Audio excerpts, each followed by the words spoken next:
Vamos con unos ejemplos de la oración simple y sus partes. El primer ejemplo que vemos en la parte de arriba es: las antorchas del castillo iluminaban las caras trémulamente. Lo primero que tenemos que hacer es identificar cuál es el sujeto y el predicado.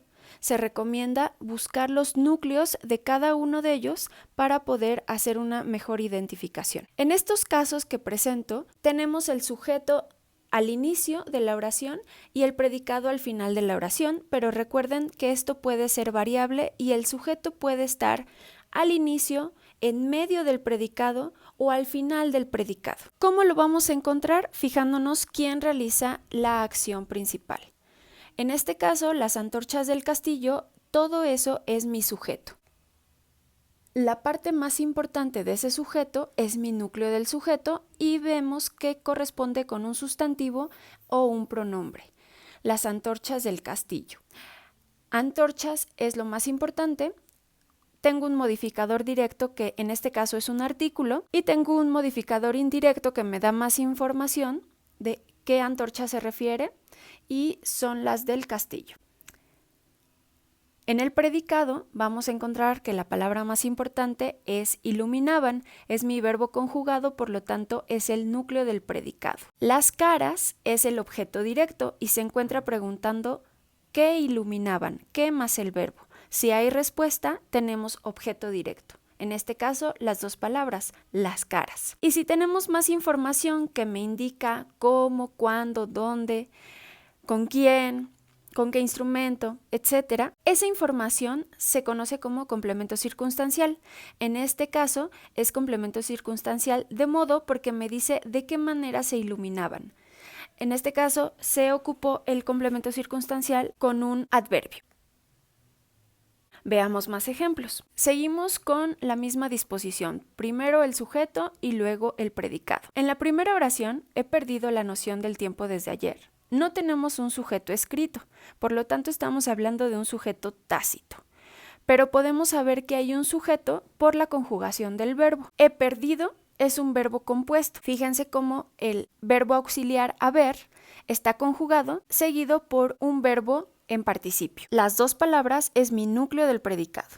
Si yo pregunto ¿qué he perdido?, tengo una respuesta que es la noción del tiempo. En este caso tengo un objeto directo y un complemento circunstancial que me da el tiempo. Por lo tanto, será un complemento circunstancial de tiempo. Otro ejemplo. La casa está embrujada. En este caso, el núcleo del predicado es un verbo copulativo y quedamos que después de un verbo copulativo tendremos el predicativo. Por lo tanto, embrujada es el predicativo de esta oración. En el sujeto solamente tenemos un modificador directo y un núcleo del sujeto. Otro ejemplo. La tarea de matemáticas fue realizada por los alumnos. Esta es una oración en voz pasiva, porque a pesar de que la tarea de matemáticas es el sujeto, quien efectuó la acción, quien se estuvo desvelando, quemándose las pestañas, fueron los alumnos. Entonces, en este caso, los alumnos son parte del predicado, pero se le conoce como complemento agente porque es el que realiza la acción del núcleo del predicado. Regresemos al sujeto. Tenemos un modificador directo que es la. Tenemos el núcleo del sujeto, que es tarea, y un complemento que me da más información. Me especifica que esa tarea es de matemáticas. Ese es mi modificador indirecto o complemento adnominal. Recuerden que los dos nombres se utilizan. Podría tener aquí un modificador directo adicional si digo la difícil tarea de matemáticas. Difícil es un adjetivo que estaría funcionando también como modificador directo. Otro ejemplo. Inés, mi tía, caminó por toda la avenida durante la tarde. Inés es el núcleo del sujeto, el sustantivo más importante. Sin él no tiene sentido mi oración. Y reconozco que entre comas está mi tía. Eso significa que esa es una posición y que es intercambiable con Inés, que es lo mismo mi tía que Inés. Si no estuviera uno de los dos, por ejemplo, si no estuviera la palabra Inés y solamente tuviera mi tía caminó, etc., mi tía sería el sujeto, pero no sería aposición. Estaríamos hablando de otra estructura, entonces es importante tener un núcleo del sujeto y aparte este sintagma nominal entre comas para llamarle aposición. El núcleo del predicado es camino, el complemento circunstancial del lugar es por toda la avenida y tenemos también un complemento circunstancial de tiempo, durante la tarde. Observen cómo puedo tener diferentes complementos circunstanciales. No necesariamente tengo que tener todos los tipos, pero puedo tener una combinación de varios. Otro ejemplo.